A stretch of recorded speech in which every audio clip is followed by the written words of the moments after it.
Now do speak up, ma'am. I understand you want to speak to Mr. Ingram. Yes, I just wanted to bring out a couple of points. Yes? As a direct result of the meeting Sunday of the Kitimat investors, at least 11 of them invested because of David Ingram's seminars. And also another point I'd like to make, I have always listened to his talk show, and he has repeatedly referred his callers to a girl called Kathy, who would give them good advice, and Kathy is Robert Ingram's secretary. So I do feel there's a great association there between the two as far as the investors. Are you an investor? Yes, we are investors in the Kitimat project. Are you unhappy? 2 sons and my husband. How much have you got into it? Well, I can't say the exact amount. David? We're terribly unhappy because we feel the funds are misappropriated, definitely. Okay. Mrs. Neal, you are managing the Kitimat Hotel. I'm going to use names because I'm here, and this lady is managing the hotel. You'd better be bleeding right, I'll tell you. I am not Mrs. Neal. She's not Mrs. Neal. Okay. So don't use names. Take her from the old master. Okay. Right. Carry on, ma'am. Eland. My husband chaired the meeting on Sunday. Oh, okay. Mrs. Eland, I had never heard of you until Sunday. Well, what you say that it is a direct, did you feel a close association between David, Kathy, and Robert? I have never met you. Now, what other point do you want to make, ma'am? Mrs. Eland, then, did you ever see my name on a piece of paper that you signed or that you bought in any of these operations? Those were the main points I wanted to make. No, I'm asking you, was I involved in the sale, the purchase, or on any piece of paper, because your husband did chair the meeting? That's beside the point. Let her make her points. No, I would like to make it. Am I involved? I'm not involved. Well, she says that you seem to be closely associated. Jack, in all the things that I have done... That's not the point, really. He's my brother. I admit I'm associated. I don't want a mea culpa from you unless you're prepared to give me clear-cut facts. What do you say, ma'am? Where are you, ma'am? Hello? Mrs. Eland, make your points. I'm sorry. I have the TV on and I'm listening to both. But, no, my point was that he also referred repeatedly to Kathy on his talk shows, and Kathy is Robert Ingram's secretary, so there had to be some association. Were you aware of the fact you were involved in a personal bank guarantee? My husband would have been, yes. Well, I mean, as long as you know that. Liability. If you're big boys and over 21 and you've been properly explained, you must have known the risk. May I ask one more question? Yes. I'll hang up. Ma'am, no, I want to ask you the question. How many businesses does your husband own? That's got nothing to do with it. That's got nothing to do with it. Yes, it is. Yes, it does. What does that got to do with the problem? Because this man is a sophisticated man who has businesses all over the province and made another investment. She just said that he would know about it. That's correct. And I said you're over 21. That's correct. But the point I was getting is that you're so highly publicized, you attract more public attention with anyone saving except Pocklington and Scalbania. Go ahead, please. Hello, Jack. Yes. Yeah. I'd like to comment on what the lady said. I agree with her. I'm not an investor, but I was at one of Mr. Ingram's seminars back in November, I believe it was. And it was put on by Cen-ta, and it said David Ingram. But his brother was passing out these leaflets explaining, the sale of the hotel and asking for investors. So I think most people run an impression that it was Cen-ta and David Ingram along with Robert. Sir, was that the West Van Inn? It was at Frank Baker's. Okay, yes, sir, I agree that I got involved at the West Van Inn stage, and there is nothing. I bought into it, and I bought into it as an investor for $250,000, and for whatever it's worth, I candidly admit that that's where I got involved in terms of saying, okay. And the reason for that was it was in West Vancouver, and it was a place for me to move my head office. Right. And the day that I found out that Robert was having trouble with other people and other deals, I said, if that's the problem, I want nothing to do with it. Came in or called Robert and said, Robert, you put it up for sale, and I sent a press release out saying that nobody should be involved in this kind of thing, because if he cannot keep 30 people together for this Kitimat Hotel, how the heck are 100 people for the West Van Inn going to be kept together? There are 100 people who have signed up for limited liability partnerships. The West Vancouver Inn hasn't even been done. Forget about it. It's for sale for $2.5 million. Yeah, but the West... You're stuck for $250,000. The 100 people are not in the West Van Inn, Jack. It's not done. It hasn't been done. Okay, the West Van Inn is, forget about it. Right now, it's just something bought by Robert, and it is for sale. I got it. The 100 people have not been done. It's cash flow deficiencies at Kitimat of $200,000. The Kitimat Hotel is the one that was in trouble. Okay, that's clear. I'm glad we got that understood. And the total liabilities are about $6 million, and you say the assets are about $6 million. The assets are more than the assets are more than the liabilities. They're just the two involved. That's West correct. Van not involved. Kitimat. Kitimat. What about Century Inn? Where is that? Victoria? Kitimat and Century Inn are the two that Robert put together that he said and told us all gold was pouring from the taps. Are they together in one limited liability partnership? Are two different limited liability partnerships. Of the Century Inn investors in Victoria also failed to realize the sophisticated involvement. That's correct. They have a potential liability of another $16,000. Go ahead, please. Good morning, Jack. Morning. I was going to start off by accusing you of sensationalism. Now I'm not so sure. I didn't send out the press release. No, but your tone of voice at the beginning of the show was of sensationalism to start with. Maybe it was just to wake us up. Tone of voice. Anyway, I now You're look forward to your in-depth report later on this situation. I feel that a lot of people might have bought into this thing because of the association, inadvertently, because of Mr. Ingram. And I'm wondering whether Mr. Ingram shouldn't have bought in quietly and kept his name out of it. That's not a valid question. Mr. Ingram has been frank and honest enough to appear this morning. The only thing that perturbs me is that he's shouldering the blame on his brother. And I didn't know there even was a brother. I thought Ingram was everything that was Cen-ta. Excuse me, Jack. If I am a famous personality and I throw my support publicly behind something, people are going to say, well, if he bought it, I'll buy it.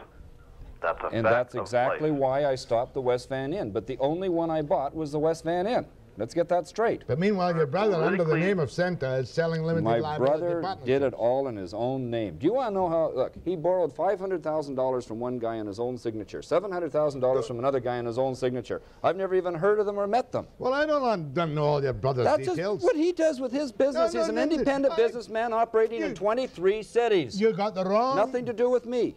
He has his own business. Ingram, Under what? You Under what probably name? throw He your has- support Sir, give behind me a someone other...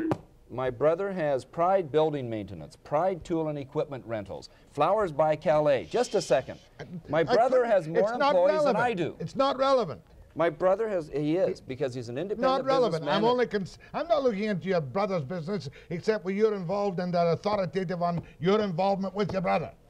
His business Fine. is his business. That's fine, and I agree with you. And that's the point I'm trying to get at, that his business is his business, and this business wasn't my business. But your name's associated with it because of your high-level publicity as Ingram, the tax expert. My name's associated with you. What the heck? No, it is not. Sure it is. I've been on your show. Only on my show, but you and I are not in business together. That's correct. I've never been in business and will never be in business together. That's correct. I don't like golfing, and I can't stand sheep. No occasion for jokes. Parksville. No, I'm taking this call next. Parksville. Good morning. Morning.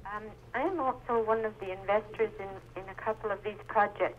Now, what I have to say is that we became directly involved in one of these projects as a result of a seminar of David Ingram's in Victoria.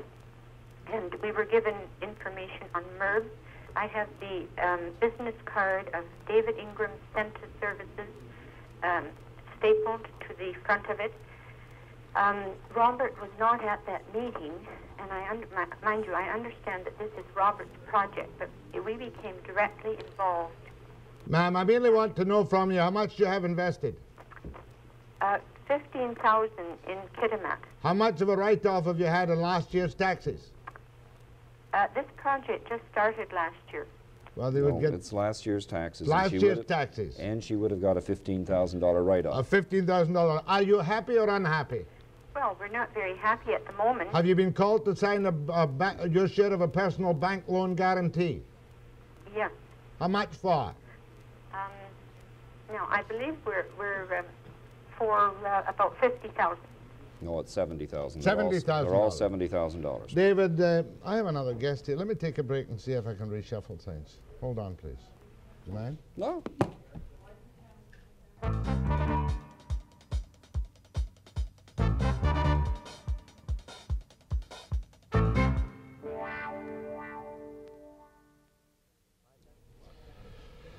My thanks to Colin Kelly of ICTU. I didn't want to squeeze him down to a matter of 4 or 5 minutes at the end of the program, so Colin Kelly is going to come back on the bus drivers issue very shortly indeed, so that we can continue to try and understand the mortification of David Ingram. Jack, let me make a point. That is that right? So that the audience knows that there isn't just that many people out there. I specifically told the 60 people at the meeting on Sunday that this was taking place on Tuesday morning. If they wanted a public forum, they were welcome to phone in. Okay? In other words, here it is. You want to bring it out, I'll quite willingly talk about it. Where shall I go now, Liz? Go ahead to David Ingram. Well, hello? Yes. I'd like to make 2 points. I'm not an investor, but I think that anybody that invested in this company or this association must have had an agreement. And I don't think, if they read the agreement, that David Ingram's name would ever be mentioned. The second thing I would like to mention is that I don't think he should even be classified guilty by association. It just doesn't make sense. Nobody's trying to find him guilty. He sent out a press release in which he more or less insulted some of the investors by saying they lacked sophistication in matters with which he was aware, and said that the Kitimat Hotel was in trouble, the Frank Baker's restaurant complex plan was down the tube for conversion to a limited liability partnership, and that all the verbiage and complicated paperwork confused laymen and professionals' advice. That's exactly right. And when you're dealing with people's savings... There's many companies in trouble. Macmillan Bodell is in trouble. A lot of large companies in trouble. Agreed. Just because David Ingram might have consulted with them does not make them he guilty for their liabilities. But when people go for tax advice and told to get shelters, which turned out to be somewhat unsuccessful, then one wonders if that advice should have been given. Well, you cannot be responsible for your family or for people that you know. You have to be responsible for yourself. Hear, hear. And I think David Ingram is being very responsible for himself. But they thank you for not take responsibility for other people. Thank you for the call, sir. The only difference is that you have a public image and perception. Jack, that's why I stopped it as soon as I did. But I want to make the point and to make it clear. If the people had come up with their liability for the Kitimat Hotel, that this would not have happened, okay? Simple investors don't realize the complications unless they are properly explained, and obviously in some of these cases there was not a proper explanation. Okay, everybody that has phoned so far has had $1 million a year budget of their own that I know of. Jack, that doesn't make them simple investors. That's what I'm talking about. Other personal factors and other persons' finances have made it impossible. One man got laid off. One man, you know. And $1 million a year you don't have to get if you're laid off. Yes, you do. I said budgets. I said budgets that they run for corporations. Go ahead, please. Good morning. I don't have a multi-million-dollar income, believe me. I'm one of the unsophisticated people, but I do believe that people are responsible for using their own common sense, especially when signing a contract. I agree. I mean, a person who is liable to make $15,000 is just as likely liable to lose it. And if they've got the money to put out, well, they take the chances. You can't con an honest man, a person who expects something for nothing, you know. Fair enough, ma'am. You're happy with your investment? I haven't made an investment. I am just going by basic beliefs, responsibility. The other fellow spoke of responsibility. Well, you're responsible for yourself and for your money and for reading a contract that you sign. What David and I are telling you this morning is be very wary of limited liability partnerships, because after an initial investor gets the tax write-off, you can't sell it for an aftermarket of write-off. That's correct.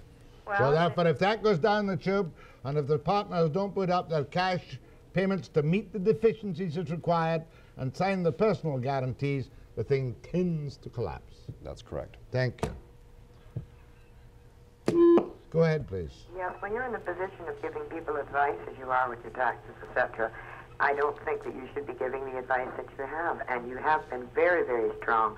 Saturday mornings I've listened to you a lot of times, and I agree with a lot of things that you say, but you can convince people at the same time to invest in something they know nothing of. They know they've got the extra money laying around, and they want to put it to use, and good use, and they ask you your advice, and you have to take responsibility because you were getting close to God there. You know, you were getting up into the lawyer and doctor sphere, and you know, you can't do that with people that just haven't got the, you know, the wherewithal to do it, and especially when they ask you for the advice. Okay, ma'am. Do you own your own real estate?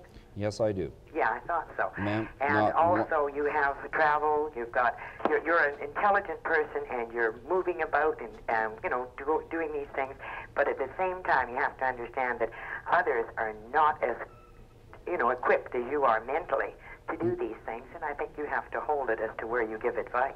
Ma'am, that is exactly my point in this, and that the people that have invested in this, for the most part, are sophisticated, intelligent, well-to-do, executive people who did not seem to realize that if they wanted their tax deduction of $30,000, $28,000, $27,000, that the only way they get that deduction is being at risk for that amount of money. They don't get full write-off on these. That woman that phoned in and said they invested $15,000. Ma'am, for a 15... You didn't get a full 15. What'd she get, soft costs off that MERB? Ma'am, it's not a MERB, so let's get that straight. It is a limited liability. But you were pushing piece. MERBs too. Ma'am, we're not talking about MERBs here. We're talking about I know, but listen, you were talking about MERBs. That might be the next thing on your doorstep or your plate. Ma'am, we've had... You advise people to buy real estate. I That's talked to you correct. one night, and, you know, naturally, as I said, you know, Carol, I think, who's living with her, she's in real estate, and you're pushing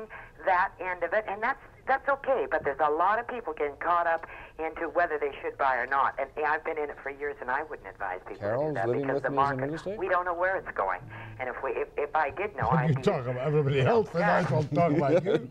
I don't know who she's talking about, but that's okay. Well, okay, ma'am. The point you make is the point I make. That because of Ingram's high-level publicity and announced expertise, it's not until after the West Vancouver Frank Baker's takeover as a potential limited liability partnership collapses that he then advises there should be no limited liability partnership with 30 people. It didn't collapse, and I could continue on and buy the thing if I wanted to, but I don't want to do it. Not with 100 partners. I'm not... I thought that my brother, I started thinking my brother was walking on gold himself. I'm not going to slander your brother. Hold on. When I found out he couldn't even control the 30 people he had in the Kitimat Hotel, I am not going to allow you to slander your brother. Well, I just did. Well, you can take the legal consequences. Good. The fact remains is, however, that the Baker's Restaurant, previously planned as a limited liability partnership arrangement, is for sale. That's correct. Anyone with even $1.5 million could probably buy it. They could buy it. If you're considering that a tax shelter... would get you off the hook for a $250,000 guarantee you've got. No, they'd have to pay $2 million to get me off the hook. Pay $2 million to get you off the hook. That's it. The Kitimat Hotel is in problems. What's going to happen to the partners of the Kitimat Hotel? If they come up with the rest of their money, the operation will continue. It will not have a cash flow deficiency. And if they don't come up with the money... And it will be put up for sale. And if they don't come up with the money... If they do not come up with the money, there are cash flow problems that could put it under. But at the same time, it has an appraisal of more than $1 million, more than the liabilities, and that hotel will be put up for sale or has been put up for sale. Century Inn. Almost exactly the same thing. Same $200,000 cash flow deficiency, same vote of the shareholders to put up an extra $16,000. Half of them haven't put it up, therefore a cash flow deficiency. And at that time, when I wrote this press release, I didn't even know that the Century Inn had a problem. All right. Is the Cen-ta... Is your brother's franchise with Cen-ta still alive? No, it is not. He sold it to 2 other people in Richmond in about December the 1st to continue on in his great big developer role, which didn't work. The franchise has been sold and is a franchise from you? That's correct. So you have a franchise in Richmond which is still operating successfully apart from all this business? Apart from all that. Good. Thank you, David. At least you were frank. If anything goes down the tube, will you let me know? I certainly will. I'll keep you informed. And I want to make a point. My book says that nobody should have done that. Well, don't tell me about that. No, I'm just trying to make it clear that I disapproved with the concept in the first place. And you're very snotty about unsophisticated investors who became involved? No, I said supposedly sophisticated investors didn't seem to realize that when they signed those pieces of paper that they could be called upon to put the rest of the money in. If you see your brother and he wants to go on the air, tell him to come on. I will. He's welcome. So. After the break. My thanks to David Ingram.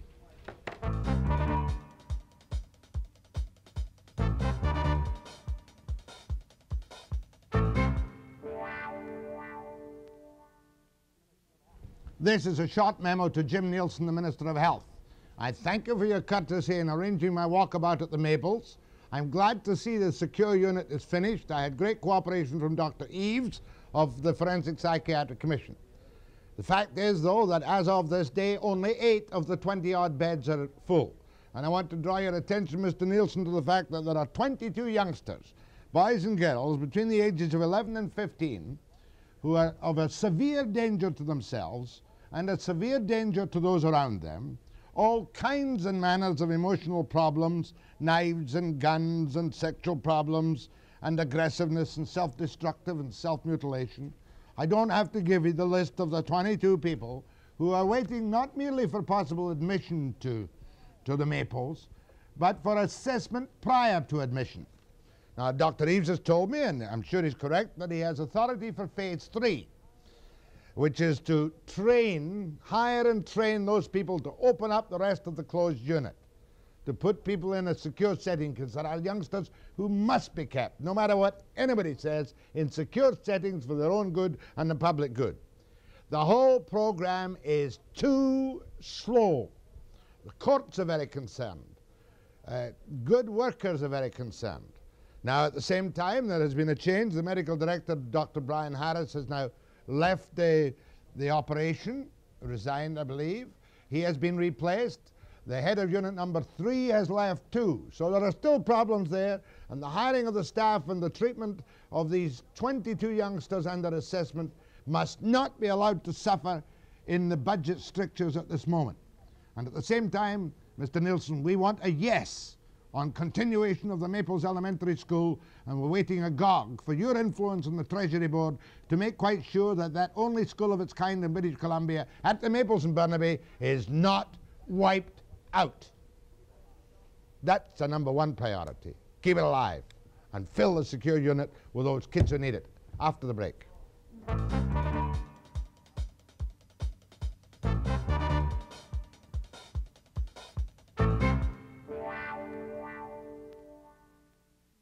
Stayed up till 11 o'clock last night to watch the final session of MASH. It was terrible. I wouldn't use the next bit, but the admirers want to. Hostilities will end 12 hours from now at 10 o'clock. The war is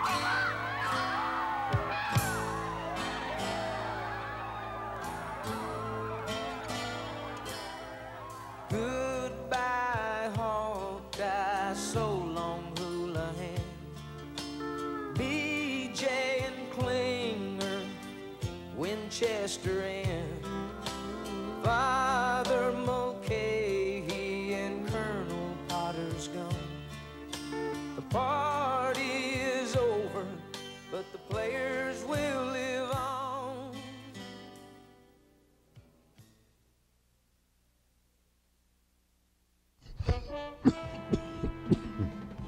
I'm very sorry. David Ingram dances on check at midnight.